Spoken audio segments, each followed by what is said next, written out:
கர்த்தருடைய பரிசுத்த நாமம் மகிமைப்படுவதாக. ஆண்டவராகிய இயேசு கிறிஸ்துவின் இனிய நாமத்தில் அனைவருக்கும் அன்பின் வாழ்த்துக்கள். சர்வ வல்லவர் என்கிற தலைப்பின் கீழ் நமது தியானத்தை தொடருவோம். இன்று வாசிக்க வேண்டிய வேத பகுதி ஆதியாகம புஸ்தகம் 49ஆம் அதிகாரத்தின் 22ஆம் வசனத்திலிருந்து 26ஆம் வசனம் வரை.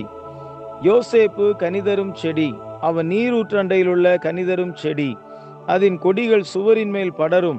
வில்வீரர் அவனை மனமடிவாக்கி அவன் மேல் எய்து அவனை பகைத்தார்கள். ஆனாலும் அவனுடைய வில் உறுதியாய் நின்றது. அவன் புயங்கள் யாக்கோபுடைய வல்லவரின் கரங்களால் பலத்தன. இதனால் அவன் மேய்ப்பனும் இஸ்ரவேலின் கன்மலையும் ஆனான். உன் தகப்பனுடைய தேவனாலே அப்படி ஆயிற்று. அவர் உனக்கு துணையாய் இருப்பார். சர்வ வல்லவராலே அப்படி ஆயிற்று. அவர் உயர வானத்திலிருந்து உண்டாகும் ஆசீர்வாதங்களினாலும் கீழே ஆழத்தில் உண்டாகும் ஆசீர்வாதங்களினாலும் ஸ்தனங்களுக்கும் கற்பங்களுக்கும் உரிய ஆசீர்வாதங்களினாலும் உன்னை ஆசீர்வதிப்பார். உன் தகப்பனுடைய ஆசீர்வாதங்கள் என் பிதாக்களுடைய ஆசீர்வாதங்களுக்கு மேற்பட்டதாயிருந்து நித்திய பர்வதங்களின் முடிவு மட்டும் எட்டுகின்றன. அவைகள் யோசேப்புடைய சிரசின் மேலும் தன் சகோதரரில் விசேஷித்தவனுடைய உச்சந்தலையின் மேலும் வருவதாக. அன்பானவர்களே, யாக்கோபு என்னும் தகப்பன் தனது நேசகுமாரனாகிய யோசேப்பின் உயர்வை குறித்து இங்கே அழகாய் கூறி வருகிறார். யோசேப்பை அவனுடைய சகோதரர்கள் எதிர்த்தார்கள். வில் வீரர் அவனை எய்து அவனை மனமடிவாக்கினார்கள். ஆனாலும் அவனுடைய வில் உறுதியாய் நின்றது. அது எப்படி ஆயிற்று? உன் தகப்பனுடைய தேவனாலே, அந்த சர்வ வல்லமையுள்ள தேவனாலே யாக்கோபு உறுதியாக நின்றதும் அவன் உயர்த்தப்பட்டதும் காரணம் என தகப்பன் கூறுகிறார். தேவனால் யோசேப்பு இந்த உயர்வை அடைந்தான் என அவரது தகப்பன் யாக்கோபு சர்வ வல்லவரை குறித்து கூறுகிறார். சர்வ வல்லமையுள்ள தேவன் எந்த சூழ்நிலையிலும், எவ்வளவு பெரிய எதிர்ப்பின் நடுவிலும் நம்மை கொண்டு செய்ய வேண்டிய தமது பணிகளை செய்யவும் நமக்கு தர வேண்டிய மேன்மைகளை தரவும் வல்லவராக இருக்கிறார். நமக்கு எதிராக பலர் நம்மோடு எதிர்த்து நிற்கலாம். நம்முடைய அன்புக்குரியவர்களாக இருக்கலாம், நம்மோடு பணிபுரிகிறவர்களாக இருக்கலாம், நம்மோடு கூட இருக்கிறவர்கள் நமது உயர்வுக்கு எதிராக நிற்கலாம். ஆனால் சர்வ வல்லமையுள்ள தேவனை நாம் துணையாக கொண்டிருப்போமானால் நிச்சயமாய் நாம் உயர்வடைவது நிச்சயம். அதை தடுக்கக்கூடிய ஆற்றல் ஒருவருக்கும் கிடையாது. யோசேப்பின் உயர்வை தடுப்பதற்கு சகோதரர்கள் முயற்சித்தார்கள், முடியவில்லை. போத்திபார் சிறையில் அடைத்தான், ஆனால் அவனுடைய உயர்வு வந்து சேர்ந்தது. தேவனால் நிர்ணயிக்கப்பட்ட மேன்மையும் உயர்வும் நமது வாழ்வில் நிச்சயம் வந்து சேரும். அதற்கு நாம் செய்ய வேண்டியது என்ன? யோசேப்பு என்ன செய்தான்? அவன் தன்னை குறித்து அவன் சொல்லுகின்ற காரியத்தை கவனிப்போமானால் அவன் சொல்லுகிறான், நான் தேவனுக்கு பயப்படுகிறவன் என்று அவன் தன்னை குறித்து சொல்லுகிறான். ஆதியாகமம் 42:18 அதை வாசிக்கிறோம். நான் தேவனுக்கு பயப்படுகிறவன். யோசேப்பின் வாழ்க்கை முழுவதும் நெடுகவே நிறைந்திருந்தது தேவ பயம் என்னும் அனுபவமாக்கும்.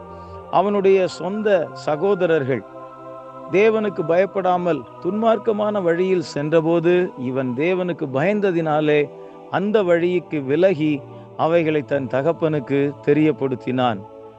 போத்திபாருடைய வீட்டிலே பாவம் செய்யக்கூடிய அழைப்பு வந்த பொழுது தேவனுக்கு பயந்தபடினாலே அதை விட்டு விலகி சென்றான்.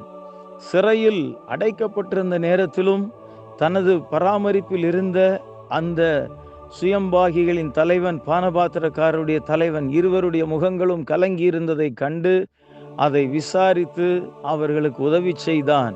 காரணம், அவன் தேவனுக்கு பயப்படுகிறவனாய் இருந்தபடியினாலே. இவ்விதமாய் யோசேப்பின் வாழ்க்கை முழுவதும் தேவ பயத்தால் நிறைந்திருந்தது. பல ஆண்டுகளுக்கு பின் அவனை விற்று போட்ட அவனுடைய சொந்த சகோதரர்கள் அவனை தேடி ஆகாரம் தானியம் கொள்ளுவதற்கு வந்திருந்ததை கண்ட பொழுதும் அவன் முதலாவது கடினமாய் நடந்தவன் போல காண்பித்தாலும் அவர்களை அவன் நேசித்து அவர்களை ஏற்று கடைசி வரை அவர்களை பட்சமாய் பராமரித்தான். தனக்கு அவர்கள் செய்த தீமையோ அவன் தீமையை நினைத்து அவர்களை பழிக்கு பழி வாங்காமல் அவர்களை பாசமாய் ஏற்றுக்கொண்டு பட்சமாய் பராமரித்தான். யோசேப்பின் வாழ்க்கையில் நெடுகவே நிறைந்திருந்தது தேவனுக்கு பயப்படுகிற பயம் ஆகும். அன்பான கர்த்தருடைய பிள்ளையே, சகோதரனே, சகோதரியே, இதை கேட்கின்ற பெரியவர்களே, உங்களுக்கு எத்தனை பேர் தீமை செய்தாலும் அதை கண்டு நீங்கள் அஞ்ச வேண்டியது இல்லை. தேவன் அனுமதிப்பது மட்டுமே நமது வாழ்வில் நடக்கும்.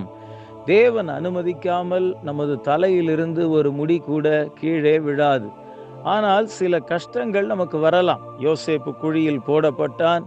எகிப்தியருடைய வீட்டிலே அடிமையாக வேலை செய்ய வேண்டியது இருந்தது. சிறையில் கஷ்டப்பட வேண்டியது இருந்தது. ஆனால் இவைகளெல்லாம் தேவன் அனுமதித்த பாதைதான்.